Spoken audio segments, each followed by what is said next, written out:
Hello everyone, আসসালামু আলাইকুম। কেমন আছেন সবাই? আশা করি আমার ফ্যামিলির সকলে অনেক অনেক ভালো আছেন, আর আল্লাহর অশেষ রহমতে আমরাও ভালো আছি। তো বন্ধুরা, এখন দেখুন দুপুরে রান্না করার জন্য আমি মশলাটা রেডি করছি। এখানে রসুন, পেঁয়াজ আর সরষে জিরেটা ভালো করে ধুয়ে ফেলছি।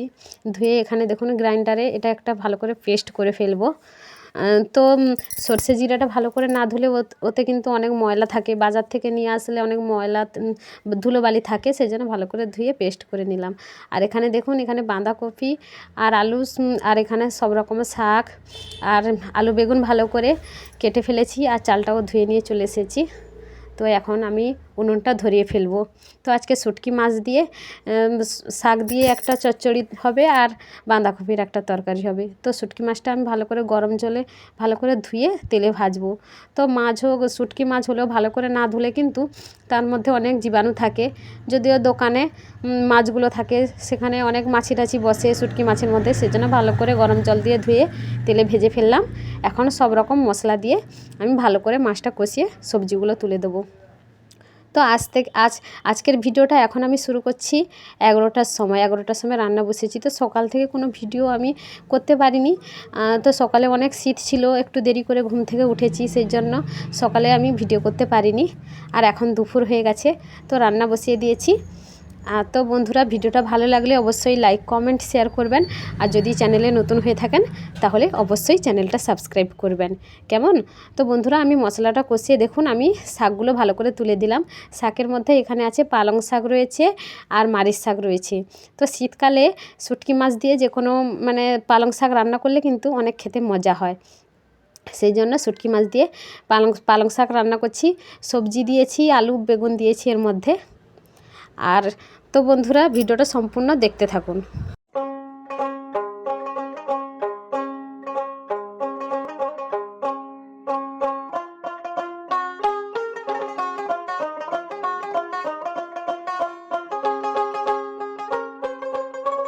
তো বন্ধুরা, এই ভিডিওটা আগের দিন রাত্রের ভিডিও। তো আমি সন্ধ্যাবেলা বসে পড়েছি ব্লাউজটা কাটিং করতে। কাস্টমার দুটো ব্লাউজ দিয়েছে, তো একটা ব্লাউজ আমি কমপ্লিট করে ফেলেছি, আর একটা ব্লাউজ আমি এখন আয়রন করছি, ব্লাউজটা কাটিং করব। তো বন্ধুরা, দুটো দিন সেলাই কাজের চাপের জন্য আমি কোনোরকম কোনো ব্লগ ভিডিও দিতে পারিনি। তো বন্ধুরা, আজ থেকে এবার কন্টিনিউ আপনারা ব্লগ ভিডিও চ্যানেলে পাবেন। তো আমার ব্লাউজ কাটিং হয়ে গেছে, এবার ব্লাউজটা আমি ভালো করে জমিয়ে ফেলছি।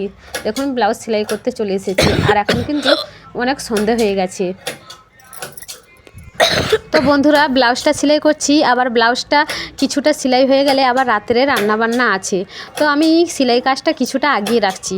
তো রাত্রের মধ্যে কমপ্লিট হবে না, সেলাই কমপ্লিট করতে হলে তাহলে রাত 12টা বেজে যাবে। তো আমি কিছুটা সেলাই আগিয়ে রাখছি। তো সেলাই কিছুটা করে রাখবো, আবার দিনের বেলা সেলাই করব। তো বন্ধুরা, এটা পরের দিনের ভিডিও।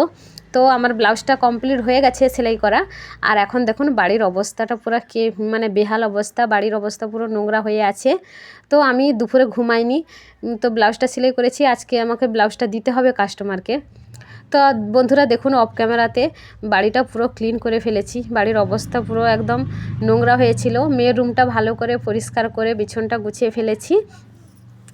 আর বারান্দাটাও দেখুন, এখানেও বারান্দাটা প্রচুর নোংরা ছিল, বারান্দার খাটটাও ভালো করে পরিষ্কার করে, তো টেবিলগুলোও ভালো করে পরিষ্কার করেছি। আর রুমটাও ভালো করে ঝাড় দিয়ে মুছে ফেলেছি। তো সকালেও যেরকম সংসারে কাম করতে হয়, ঝাড় দেওয়া, বাড়ি মোছা, আর সেই একই কাম বিকেলেও কিন্তু আমাকে করতে হয়। এখন কিন্তু বিকেল 5টা বেজে গেছে, আর কলপাড়ে কিন্তু অনেক এঁঠো বাসন জমা আছে, সেগুলো আবার আমাকে ধুয়ে পরিষ্কার করতে হবে। আর এখন দেখুন, আমি উনুনটাও ভালো করে লেপে দিয়েছি। যেহেতু সকাল সকাল রান্না করতে হয়, উনুনটা সকালে উঠে লেপার সময় হয় না। আর দেখুন, বাইরে উঠোনটাও ভালো করে ঝাড় দিয়ে দিয়েছি। আর এখন কিন্তু সন্ধ্যা হয়ে এসেছি, পুরো 5:30 বেজে গেছে। আর এরপরে কলপাড়ের বাসনগুলো আমি ধুতে যাব। তো বাড়িটা ভালো করে পরিষ্কার করে ফেলেছি, আর উনুনটাও লেপে দিয়েছি। আর এখানে দেখুন পুতুলটার কি অবস্থা হয়ে গেছে। তো বন্ধুরা, এই পুতুলটার এই অবস্থা হওয়ার কারণ আমার মেয়ে। প্রতিদিন এই পুতুলটার উপর যেভাবে অত্যাচার করবে, পুতুলটার উপর চেপে পুতুলটাকে ফেটে দিয়েছে। ওকে নিয়ে জড়িয়ে ধরে ঘুমাবে, ওর উপরে চাপবে।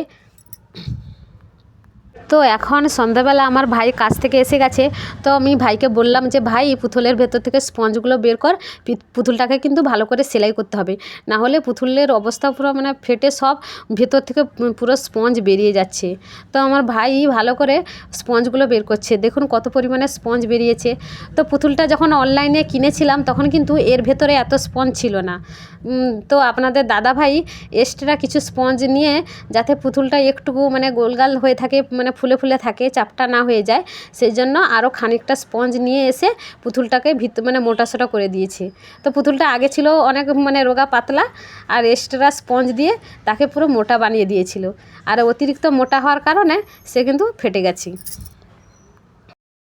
তো বন্ধুরা, আমার ভাই স্পঞ্জগুলো পুতুলের ভেতর থেকে বের করে দিয়েছে। এখন আমি পুতুলটা ভালো করে মেশিনে সেলাই করে নিচ্ছি। তো ভালো করে যদি সেলাই করে ফেলি তাহলে আর কিন্তু ফাটবে না।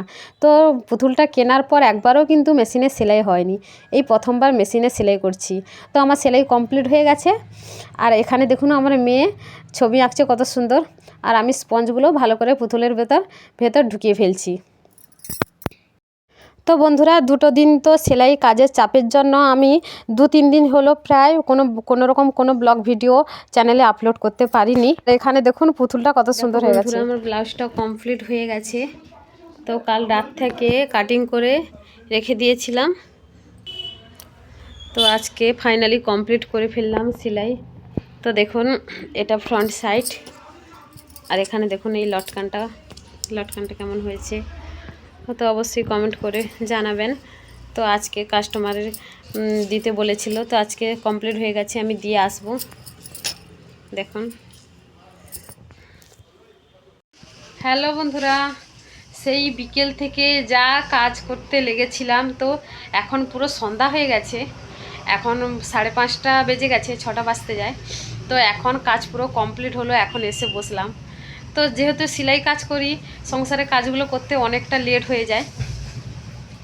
আর সকালে যেরকম বাড়িঘর পরিষ্কার করতে হয়, ঠিক একই কাম বিকেলেও করতে হয়। বিকেলেও পুরো বাড়িঘর এত পরিমাণে রাস্তার ধারে বাড়ি হওয়ার কারণে প্রচুর পরিমাণে ধুলোবালি হয়ে থাকে, নোংরা হয়ে থাকে।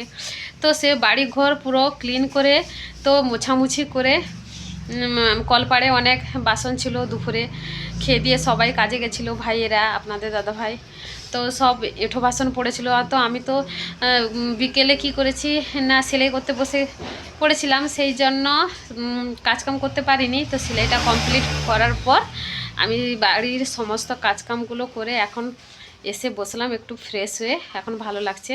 আবার রাত্রে রান্না বান্না আছে, অনেক কাজকাম আছে, রাত্রে রান্নাবান্না করব, সেলাইয়েরও কাজ আছে। তো বন্ধুরা, ভিডিওটা ভালো লাগলে অবশ্যই লাইক, কমেন্ট, শেয়ার করবেন, আর চ্যানেলে নতুন হয়ে থাকলে চ্যানেলটা অবশ্যই সাবস্ক্রাইব করবেন।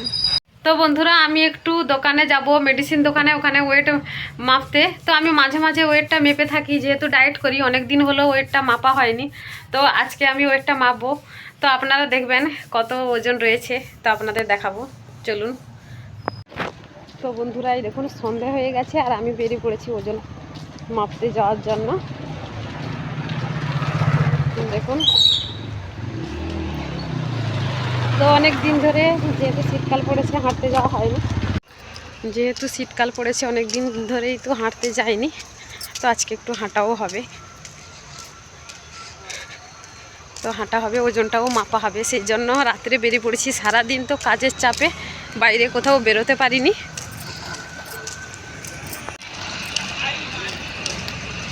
এই দেখুন মেডিসিন দোকানটায় যাব।